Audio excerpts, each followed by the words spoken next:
Have you checked the children? You're a little mad sometimes. Hi, I'm Chucky. Wanna play? Sometimes. That is better. You're gonna need a bigger boat. What's up, everyone? Welcome back to the Horror Show. I'm Cecil, Laird. Robert Duell. Fuego here. And we are here to continue our coverage of a very popular series in the horror community, Hellraiser. Now, we're doing it a little bit differently this time. We've already reviewed the first book in The Hellbound Heart and the follow-up, Hellraiser the Toll. And I don't know when this review is going to fall, but we've already also reviewed some of the Hellraiser movies. But what we're reviewing today is the first 5 volumes of the Hellraiser comic book from the 2010s or so. Yep. Boom! Co-written by Clive Barker himself. Yeah.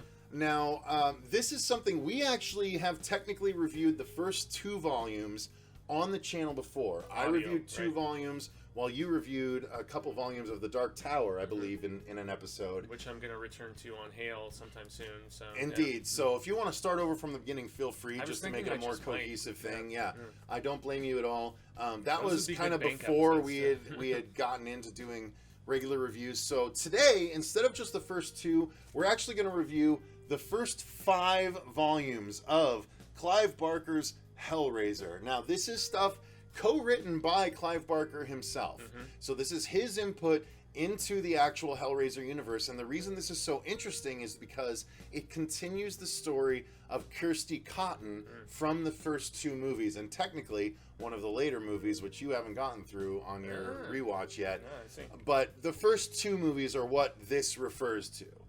This picks up after the first 2 movies, years later, where Kirsty is now working with a number of the survivors of the Hellraiser movies, and she has created a group called the Harrowers, which now track down different Le Marchand configurations, different boxes, right? There are He made a ton of them. He made, the box is not the only portal to hell that Le Marchand made. Apparently he made a bunch, and we don't even know how many he made. Some were boxes like the one we know. Some are different toys. There's And little possibly carousels, music boxes. And possibly doorways to different hells, because there are various... I mean, how many levels of hell did Dante introduce us to? So, I mean, keep that in mind, too. We also find out that they're playing in that arena, so there's the hell of the flesh. There's different, like you said, different styles of hell. It's expanded upon so impressively. Big time. We don't get there quite yet in these volumes, though. We get there in the later ones. So that's true. These first volumes are a more direct follow-up, where it's Kirsty and the Harrowers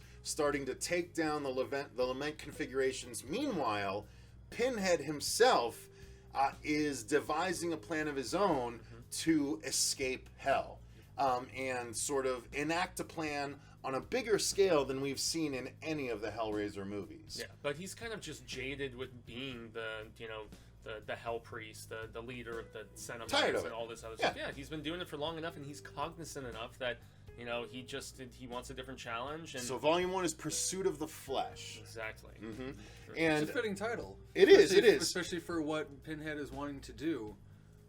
Now, it is written by Clive Barker and Kristopher Monfett, and art by Leonardo Manco, who actually did the first 2 issues, and he also did a number of Hellraiser issues for the Vertigo. Ones For Vertigo. When Hellblazer. Hellblazer. Oh, okay. Oh, yeah, John Constantine. Did I say Hellraiser? Sorry, I meant Hellblazer. Oh, okay. I apologize. Okay. Hellblazer! My apologies. The Constantine series. Yes, Yeah. thank you for the correction. Yeah.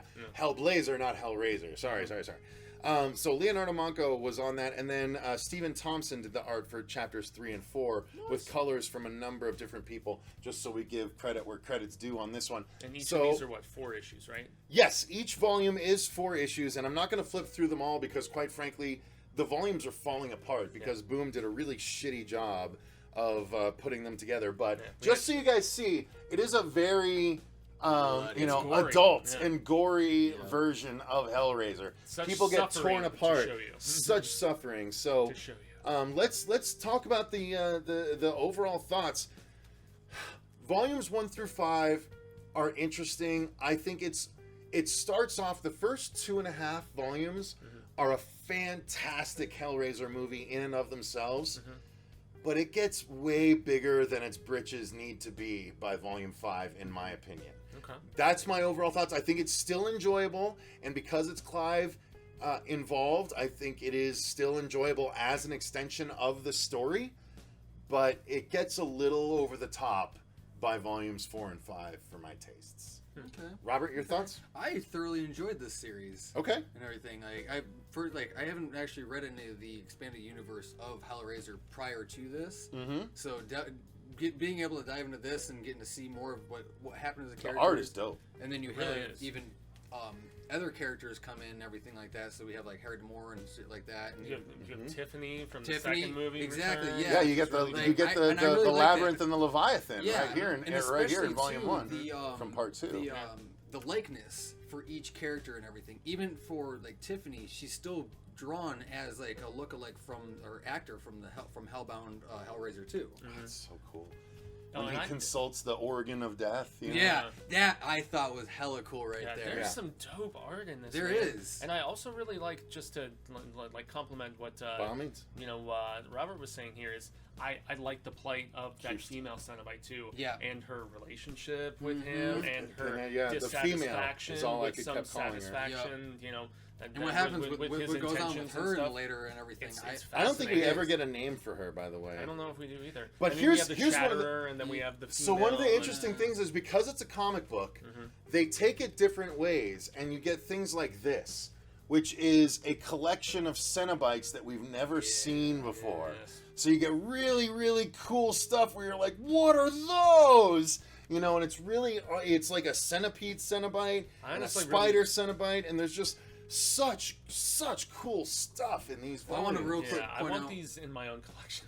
I know, same. Damn it. But Good luck. So the like, first 5 are collected in the Hellraiser Omnibus. Okay, that's what I would. It's probably harder opt to for. get your hands on, and it's because I Is it actually got it for hardcover, Queenie or is Todd. I sent it to Queenie Todd as a gift. The Queenie Todd show. If you guys haven't watched it, she's a big Yeah. Hellraiser fan. She Shout out. reviewed it, but that was just the first 5 volumes.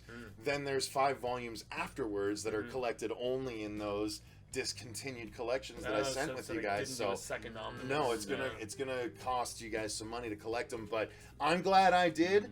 Even though they're falling apart, at least I can read the story. Exactly. That's the Yeah. thing. ever so- so gently. So yeah, I mean, the story is about.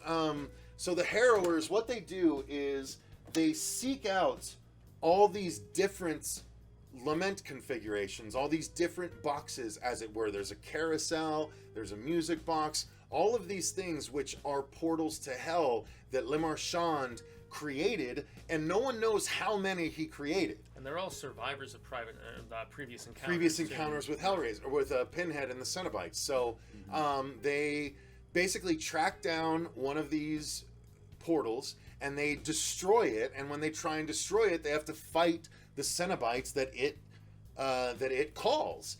And you know, it's so interesting. I'm like, this is a badass story.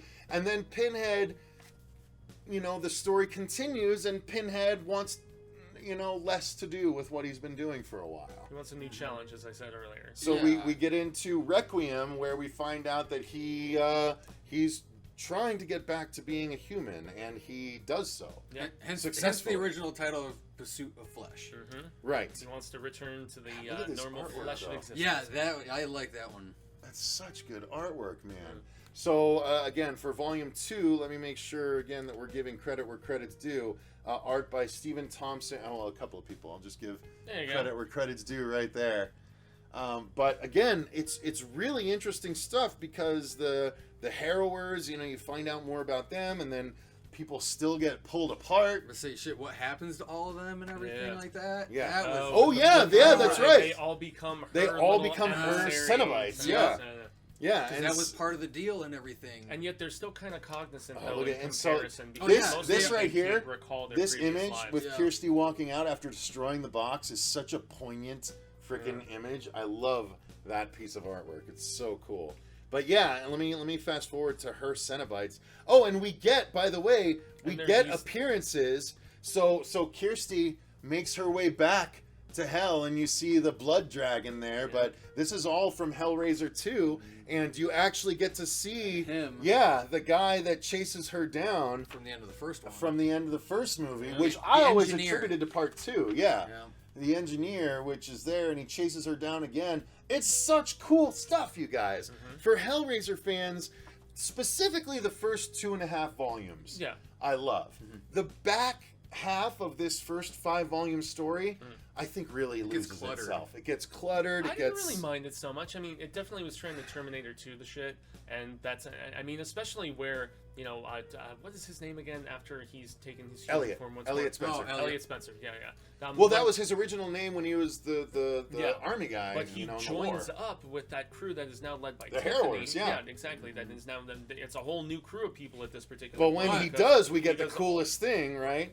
So there's a little switcheroo for 2 right here, where Elliot talks to Kirsty, and then Kirsty agrees to his terms, and she gets cut to shit and pulled apart, and she becomes, boom, the new female Pinhead. That's right, I forgot Hell that. Priestess. Yes. The Hell Priestess, the leader of the Hell of Flesh. And meanwhile, we get Elliot. Oh yeah, by the way, right here. Yeah. So we get her and her 4 friends squad. that were killed by Pinhead. Ex-husband Those as are well. her Cenobites. Yes, good call on the ex-husband. I So forgot about dope. that portion. And then we see that at the very end, Elliot has been raised into his human form. And that's where I thought we had already leapfrogged past that. That's not till volume 3, obviously. Right. But, Right. Yeah. So yeah, And that's where volume it gets 3, fascinating. it gets crazy. And by the way, the comic starts to fall apart. So I'm going to be very careful with what I show here. But it becomes, you know, Kirsty Pinhead trying to unravel why Elliot decided to do what he did, and she's then trying to be a sympathetic Pinhead too. yeah, You know, she's I mean, you trying get to- this volume and show you the cool cover. I'm She not gonna show definitely you is the keeping inside. her human qualities and everything. Another which is cool nice, cover here. Nice and then for the character. We got a annual of a Hellraiser annual in one of these. And that's the one where you get because leading up to that annual, you think that Elliot is actually trying to take down Hell, and that he's Yeah. working, Hear that? he's working I know. with Tiffany because bless Excuse you. me, that's the volume falling apart. That's what that cracking is when I open Yeah. this. Yeah, but That's yeah. Yeah, but you get the vibe that he is working with Tiffany and those other people looking for those different Lamachan configurations. Configurations, yeah. Stuff, He's you know, doing it to because eliminate the the competition, which Yeah. is what you eventually find out. But he gives that tiny taste with the return of Frank Return in of that Frank. annual. Yeah, I was about to Right say, here. yeah. Yep. Because that's what goes down there. So yeah, Frank from the very first movie is brought back, And and Frank there's does return again. yeah, in it's Dark Watch. So. well, not only that, but also Rory or Larry, her dad comes back too. Yeah, that's right. That's Yeah. actually that's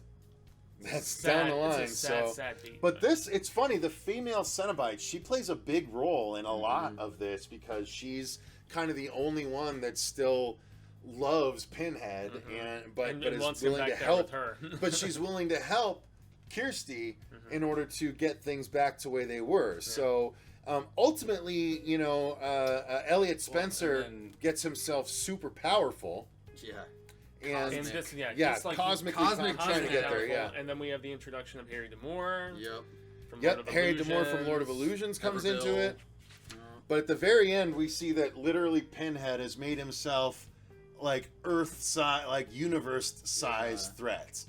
So that Dr. leads us to Manhattan. volume 5, which is this one right here, and There's this a lot of story to discuss rounds here, out the everybody. story. Yeah, so it's basically cosmic Pinhead versus Kirsty and the Harrowers trying to figure out what to do. Well, because part- they're opening up the gates of hell, and there's one spot in India, and then there's another spot in somewhere in South America. Something like if I that, remember yeah. correctly. Yep. But the nice thing, the cool thing I thought about this, especially with the ending of what we got in the last book, basically they wake up basically in a dream world, in a sense, which I thought was nice. See, we still get some good gore though. Oh yeah. The gore never goes away in these Hellraiser comics, which Not is at really, all. really nice. Yeah, Boom Studios doesn't shy away from that sort of stuff at all. which is No, cool. now I will say that this story gets again. I think liked the it. best way to say I I enjoyed still it. feel like it was too big for its own britches. In some ways, I mean, you don't think Hellraiser is a very personal sort of story because it's one person. You don't think of it as like invoking- universe level. Yeah, like it's one person invoking the box, and then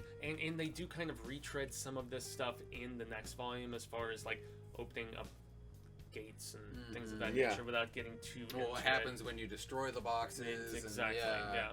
Leviathan comes into play big time. Boxes? Leviathan, the thing that actually created Pinhead and all the Cenobites on the level of flesh.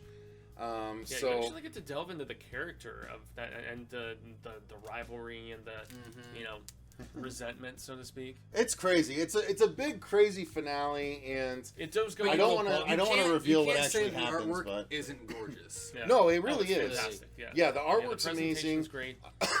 I hate that the books are falling apart. I'm just glad that Clive was along the entire way to actually co-script all of this. He probably didn't actually, do the specific, box by box scripting of the stuff, but he was in the writer's room with another person, and later on you have Mark Miller and a few others who contribute. But, I mean, this was his vision, for sequels to those first two films. So if you're into that, you need to check out these books. I agree. You can find them. And then the next 5 volumes finish out the story. It does pick up where these left off, and it gets even weirder, trust me. But it's still one interesting. Choice in particular. It's still interesting, and I'm glad we're reviewing this again. We're going through the entire Hellraiser collection, so we will eventually have reviews of every movie, every book, as a matter of fact. So we've already reviewed the first 2. I'm almost done with Scarlet Gospels. We'll be able to do that review, and then the last 2 books we'll be able to do as well. So you will have a complete